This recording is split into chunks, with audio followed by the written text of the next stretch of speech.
Maganda ang naging relasyon namin.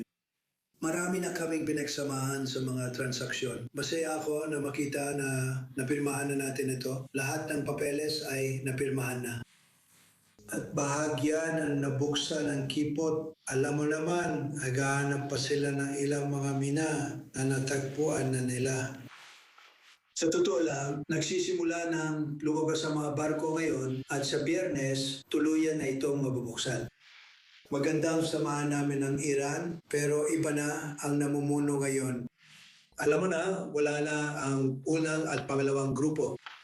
At nakita namin na ang ikatlong grupo ay matalino, malakas, talagang matalino, pero nagkasundo rin kami sa huli. Nadismaya ako na kailangan naming muling umatake sa loob ng 2 gabi. At inisip ko na baka umabot pa ng ikatlong gabi, pero natapos namin bago pa mangyari yun. Sa tingin ko, maraming magaganda ang mangyayari ngayon sa gitnang silangan at malaga ring bumabagsak ang presyo ng langis. At ang stock market ay tumataas sa parang rocket tail, parang mga record-breaking na numero. At ang langis ay bumagsak ng pinakamalaki at nasa mababang halaga na tayo ngayon. Hindi pa talaga bumabalik, Kevin, sa dating antas, pero papalapit na tayo sa mga numero meron tayo bago nagsimula ang lahat. Pinakamalaga, hindi magkakaroon ng sandatan nuclear ang Iran. Lubos silang pumayag na bantayan sila ng mahigpit at walang sandatan nuklear na mahalaga dahil malamang ay nagamit na nila ito kung meron sila. Nagkaroon tayo ng 2 malaking pangyayari dahil tinapos nila ang JCPOA, ang kasunduan ni Barack Hussein Obama. Matapos sila yon, naging mahalaga dahil papunta na ito sa sandatang nuklear. Napakasamang kasunduan ito para sa Estados Unidos. Isa yung kasunduan kung saan bilyon-bilyong dollar ang ibinigay sa Iran. Isa yung kasunduan kung saan 1.7 bilyon na cash ang inilagay sa isang Boeing 7, hindi 777, 757 siguro. Tama ba? Tama ba? Pero nilagay ito sa malaking Boeing 757. Kailangan talaga nila ng Boeing 747 kung tutusin dahil sobrang dami ng cash. 1.7 bilyon ang kinuha mula sa mga bangko at ibinigay sa Iran. Bukod pa ron, ginastos pa ang 10 bilyong dollar. Kaya sinubukan nilang sugulan sila para makipagkasundo. At hindi yun gumana. Hindi talaga gumagana yun. At mahusay na gawa natin. Sana maganda ang relasyon natin at magkasundo tayo. Kung hindi, babalik ka sa pinanggalingan, pero tingin ko di na kailangan mangyari yan. Ang kasunduan sa Iran na ginawa natin ay magdadala ng maraming tagumpay sa mundo dahil talagang naipit ang langis doon ng matagal. Minsan tumatawag siya at sinasabing, pakiusap. Tingnan natin ang presyo ng langis na bumababa na. Lubos akong nagpapasalamat dito. Gusto kitang pasalamatan sa iyong tulong. Alam mo, palagi kang naging tulong sa akin. Mark, narinig mo rito ang Pangulo ng Estados Unidos na sinabing maganda ang relasyon niya sa mga bagong lider ng Iran. Ano ang ipinapahiwatig ng sandaling ito tungkol sa mga bagong oportunidad sa pagitan ng Washington at ng rehimen? Sa tingin ko, hindi ito magkakaroon ng matamis na simula. Nagkaroon lang ng pansamantalang kasunduan para buksan ng mga kipot at doon magsisimula ang totoong negosasyon. At sa loob ng 60 araw, inaasahan ng mga Amerikano na gagawa ang mga Iranian ng seryosong kompromiso sa mahalagang issue, partikular at nakatuon lamang sa problema sa nuclear. At dito, sa tingin ko, maraming Israeli at malamang pati mga Amerikano ang nagdududa kung talagang gagawin ng mga Iranian. Alam mo na kung tatanggapin nila ang hamon, kumbaga kung kaya ba nilang gawin ang mga kompromisong yon. At gaya ng narinig natin mula sa Presidente, kung wala yung mga bagay na magpapagana sa kasunduan, sa madaling salita, kung hindi seryoso ang mga Iranian sa paggawa ng kompromiso. Sabi niya, handa siyang bumalik sa digmaan. Ngayon, maraming Israeli ang sarkastiko o mapandayet. Sabi nila, baka may pagkakataon sanang magkaroon ng kasunduan nung nandun pa ang militar ng Amerika para bombahin ng mga Iranian. Baka yun ang magtulak sa kanila na gumawa ng kompromiso. Kung mawawala ang banta ng militar at umalis ang mga puwersa ng Amerika sa rehiyon, magkakaroon pa kaya ng motibasyon ang mga Iranian na makipagkasundo at magbigay ng konsesyon sa nuclear program nila? Hindi pa rin siya ang sagot dyan. Nabanggit mo rin sa simula na ilang beses sinabi ng Pangulo na dapat muna silang magpakita ng resulta bago makinabang sa ekonomiya. Alam mo na, may perang mapupunta sa kanila. Sa pagkaintindi ko, seryoso talaga siya rito. Wala silang makukuha agad. Kaya kapag binuksan ang kipot ng Hormuz, natanggal ang mga mina at nagsimula ang kalakalan, bibigyan ba niya sila kahit kaunti? Maghihintay pa ba siya ng aksyon sa isyu ng nuklear bago alisin ang mga parusa? Kung talagang gusto mo ang kasunduan iyon, Ginoong Pangulo, mahalagang panatilihin ang lahat ng kalamangan. At alam niya ito ng higit pa sa kahit sino dahil siya, alam mo na, ang eksperto sa paggawa ng kasunduan. Pero dapat niyang panatilihin ang lahat ng kanyang kalamangan.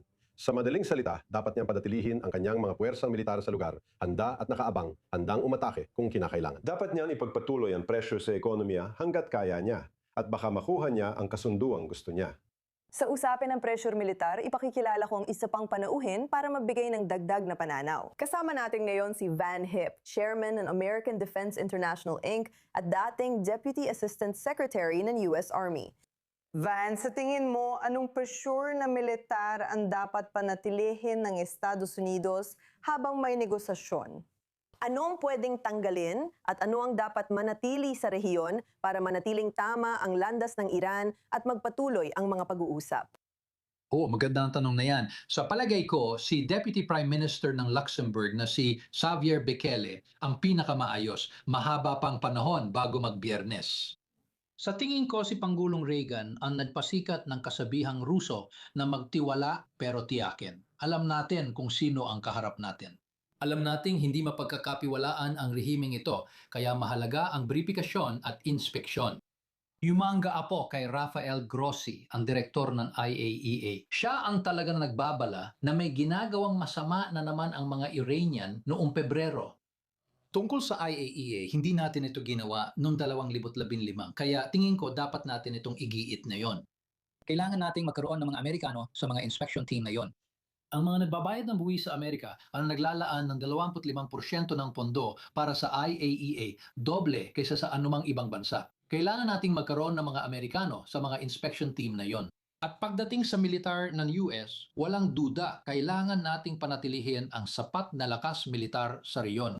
Kaya kung ang mga Iranian, gaya ng sinabi ni Pangulong Trump, kung hindi nila susundin ang isang pinal na kasunduan ukol sa nuklear, sinabi niyang handa siyang ipagpatuloy ang mga operasyong militar.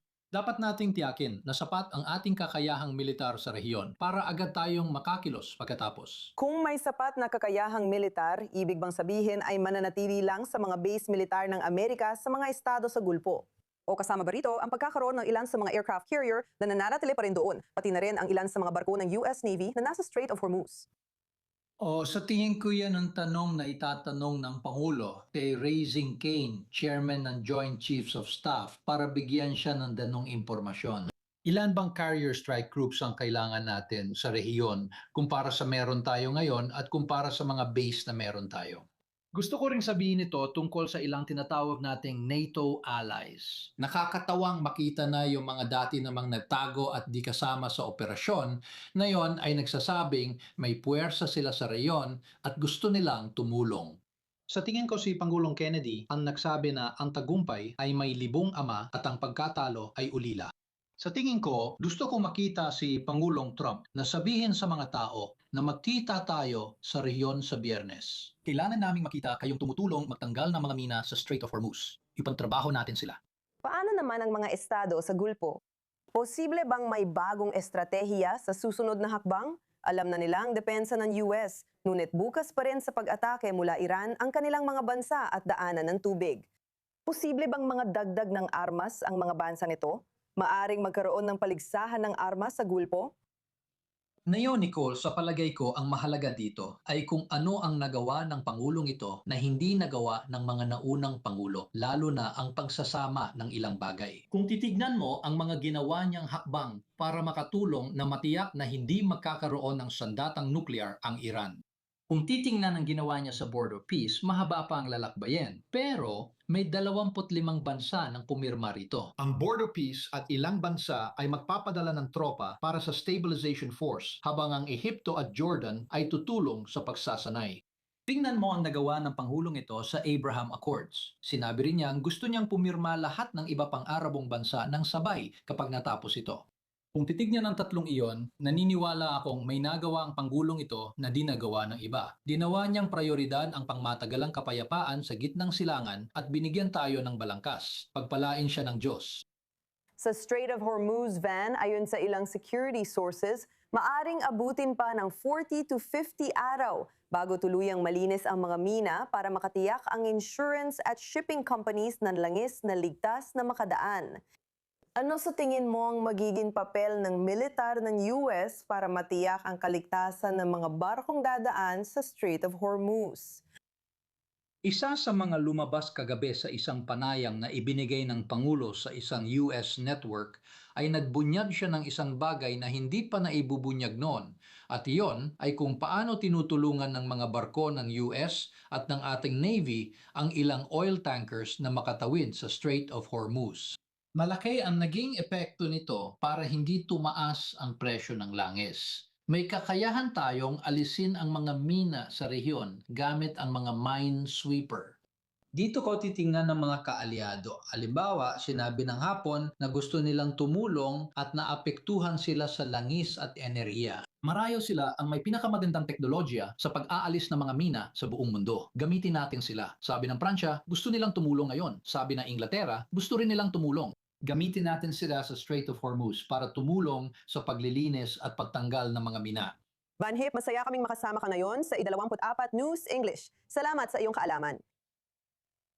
Balik tayo sa studio, lalapit ako kay Ariel. Pagdating sa Strait of Hormuz, narinig natin mula sa iba't ibang Iranian media, sinabi nila na ang kasunduan ng Iranian at Omani tungkol sa soberanya ay ipapapatuloy nila sa Strait of Hormuz. Ngayon, ayon sa ilang opisyal ng White House, walang toll na ipapataw sa Strait of Hormuz sa loob ng hindi bababa sa 60 araw.